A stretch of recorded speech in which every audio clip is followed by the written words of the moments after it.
ఇప్పుడు ఈ యొక్క ఏదైతే విజయనగరం జిల్లా వేణుగోపాలపురం దగ్గర ఈ యొక్క నా పక్కన చర్చి ఉందో ఆ చర్చి వాళ్ళు విపరీత సౌండ్ పెట్టి బేస్ పెట్టి చాలా ఇబ్బంది పెడుతున్నారు.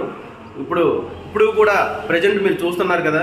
అలాగే నేను ఏమన్నానంటే నాకు సౌండ్ లేకుండా స్పీకర్ లేకుండా మీరు ఇచ్చేసుకోండి, నాకు అబ్జెక్షన్ లేదని అంటే నిన్న కూడా పోలీస్ స్టేషన్కి వెళ్ళి మరి ఏం మాట్లాడారో తెలియదు కానీ ఇప్పుడు కూడా తగ్గించడం లేదు. వీళ్ళు ఈ యొక్క ఫాస్ట్ మోహిత్ దీప్ ఎవరిని చూసుకొని ఇలాగ ఇదవుతున్నాడు పెట్టిరుగుతున్నాడు నాకు అర్థం అవ్వట్లేదు.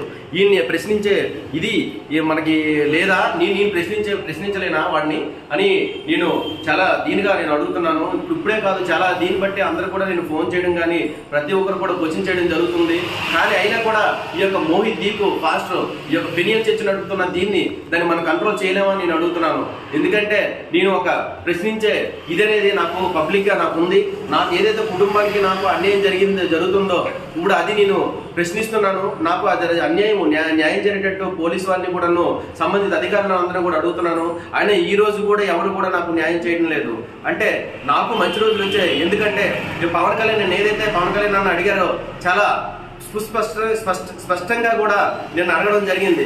ఏమంటే ఎప్పుడైతే ఈ యొక్క కుటుంబాలతో ఉన్న వాళ్ళు వీళ్ళందరూ కూడా అన్యాయం జరుగుతుంది, దేవాలయాలకు అన్యాయం జరుగుతున్నాయి, ప్రతి ఒక్కరు కూడా అన్యాయం జరుగుతుంది, ఈ యొక్క ప్రభుత్వం ఏం చేస్తుంది ప్రశ్నిస్తుంది, జిల్లాలో అధికారులు ఏం చేస్తున్నారు అని స్పష్టంగా నేను అడగడం జరిగింది.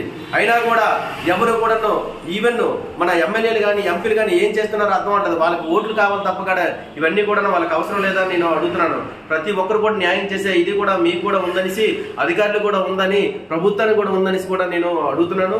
నాకు న్యాయం చేయాలనేసి ఇప్పుడే మరి కొద్ది క్షణాలు నేను ఎస్ఐ గారు కూడా సిఐ గారు కూడా ఫోన్ చేస్తాను. రూరల్ పోలీస్ స్టేషన్ ఎస్ఐ గారు సిఐ గారికి ఏం చేస్తారు అనేది వేచి చూస్తాను. అందరికీ నమస్కారం అండి.